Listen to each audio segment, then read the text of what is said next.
ये देखते हैं क्वेश्चन नंबर 4 का अगला पार्ट जो कि 12th पार्ट है। ये क्या कहता है? प्रश्न में बोला गया है कि भाई जो एपी मैं आपको दे रहा हूँ उस एपी में आपको चेक करना है कि क्या वह अर्थमेटिक प्रोग्रेशन है, सीरीज है वो या नहीं है, और यदि है तो उसके आगे के 3 टर्म और निकालने हैं। तो सबसे पहले तो हमको अर्थमेटिक प्रोग्रेशन चेक करना है। इसमें जो ये सीरीज दी हुई है तो जो मेरी फर्स्ट टर्म होती है वो मेरी क्या होती है? ए होती है। ठीक है, फर्स्ट टर्म मेरा क्या कहलाता है? ए कहलाता है। और सीरीज का पहला जो टर्म है वो दिया हुआ है √2। तो ए का मान तो √2 हो गया। अब हमको चेक करना है कि क्या ये अर्थमेटिक प्रोग्रेशन है या नहीं है। तो सबसे पहले हम चेक करेंगे और इसको चेक करने के लिए हम निकालते हैं डी, और अगली टर्म में से पिछली टर्म को क्या करते हैं? माइनस करते हैं।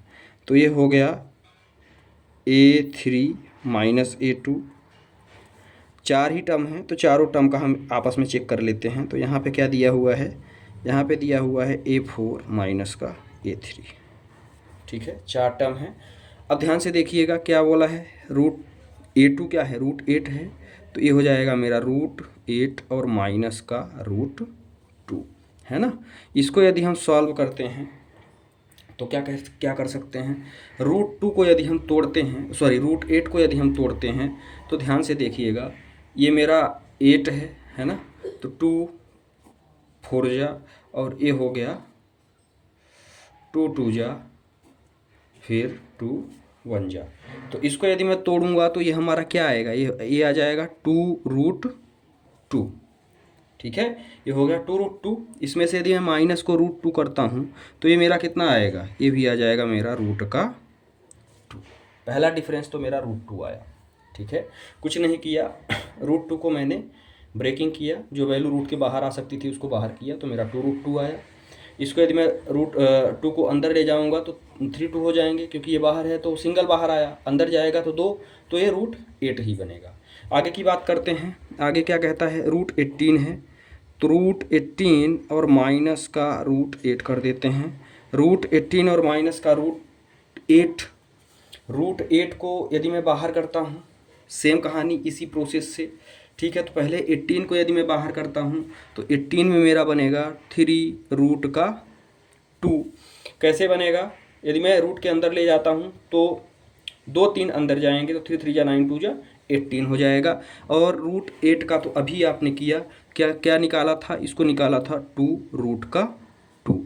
3√2 में 2√2 को माइनस करेंगे तो यहाँ कितना बचेगा? √2। ठीक है, आगे की बात करते हैं। सेम कहानी आगे। भाई चौथा टर्म क्या है? √32 है तो यहाँ पे हो जाएगा √32 और माइनस का √18। सेम कहानी यहाँ करेंगे तो यहाँ हो जाएगा 4√2। 32 को बाहर निकालेंगे तो 4√2 और माइनस का हो जाएगा 3√2। इसको यदि हम सॉल्व करते हैं तो यहाँ भी मुझे 4√2 में 3√2 को यदि हम माइनस करते हैं तो मुझे क्या मिलेगा? √2 मिलेगा। यदि मैं कॉमन डिफरेंस की बात करता हूँ तो भाई साहब मुझे सभी का कॉमन डिफरेंस सेम मिल रहा है। मतलब मुझे क्या मिला?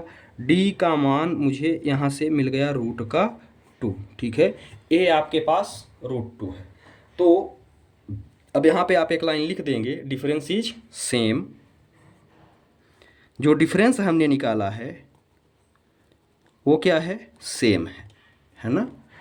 यदि डिफरेंस सेम है तो यह एपी सीरीज होगी। So it is AP. अब एपी तो आपने ध्यान से निकाल लिया। अब एपी निकल गई तो यहाँ से अब हमको आगे के 3 टर्म और बताने हैं। तो भैया यहाँ से ध्यान से देखिए, 1 2 3 4 4 टर्म तो यहाँ है। मतलब अगली टर्म मुझे कौन सी निकालनी है? 5वीं टर्म है ना। मतलब हमको निकालना है A5। A5 यदि हम निकालते हैं तो A5 का फार्मूला क्या होता है? ये होता है A+4D। सारी चीज़ें हम फार्मूले पे ही चलेंगे, अपने से कुछ नहीं करना है। A+4D और A का मान सबसे पहले हमने बताया है ये है √2। A का मान कितना है? √2 है। तो A हो गया मेरा √2 प्लस 4D है, मतलब 4 × D कितना है? ये भी √2 ही है, 4 × √2। ठीक है, चूँकि D भी तो √2 आया। 4√2 में यदि मैं एक √2 को जोड़ता हूँ तो ये मुझे मिल गया 5 का √2। ठीक है, अब वैल्यू मेरी सारी किस में है, रूट में है, तो इसको भी रूट में ही निकालते हैं। तो ध्यान से देखिएगा 5 बाहर है, मतलब 2 वैल्यू रूट के अंदर रही होंगी, तो यहाँ हम लिख सकते हैं 5 × 5 यदि हम रूट के अंदर ले जाएंगे तो, और ये √2 तो ऑलरेडी मेरा रूट ही में है। तो इसको यदि मैं करता हूँ तो 5 × 5 = 25 और 5 × 5 = 25, 2 जा रूट का, यहाँ पे मुझे मिल गया 50। तो भैया एक टर्म तो मैंने फाइंड कर लिया √50, ठीक है। अब ये जो अगली टर्म निकलेगी वो क्या निकलेगी, √50 निकलेगी। A6 सेम कहानी ऐसे ही फाइंड करेंगे। तो यहाँ पे क्या बचेगा, यहाँ पे आ गया A + 5 का D, सेम कहानी, √2 तो रहेगा, और यहाँ पे क्या हो जाएगा 5 √2, है ना। 5 √2, तो ये आपका क्या बच गया, यहाँ पे बच गया 6 √2। इसको रूट के अंदर ये मैंने निकाल लिया। अब वैल्यू मेरी रूट में है तो सारी वैल्यू को रूट में लाने के लिए ये क्या हो जाएगा 6 × 6 × 2, तो ये हो गया रूट का 36, 2 = 72। ये मेरी अगली टर्म निकल गई, ठीक है। आगे देखते हैं। यदि मैं 7th टर्म की बात करता हूँ तो 7th टर्म मुझे क्या मिलेगी, ये मिलेगी A + 6D, ठीक है। अब A + 6D है तो भाई साहब यहाँ क्या होगा, A का मान तो √2 है, प्लस ये हो गया 6 और D का मान कितना है, √2 है।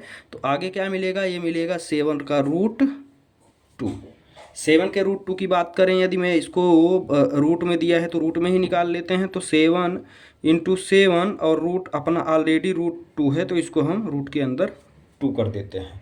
यदि हम इसको सॉल्व करेंगे तो ये मुझे मिल जाएगा 7 7 7 = 49, 2 = 98, ठीक है। सिर्फ 3 ही टर्म निकालनी थी। तो यदि मैं AP की बात करता हूँ तो मुझे AP क्या मिली, AP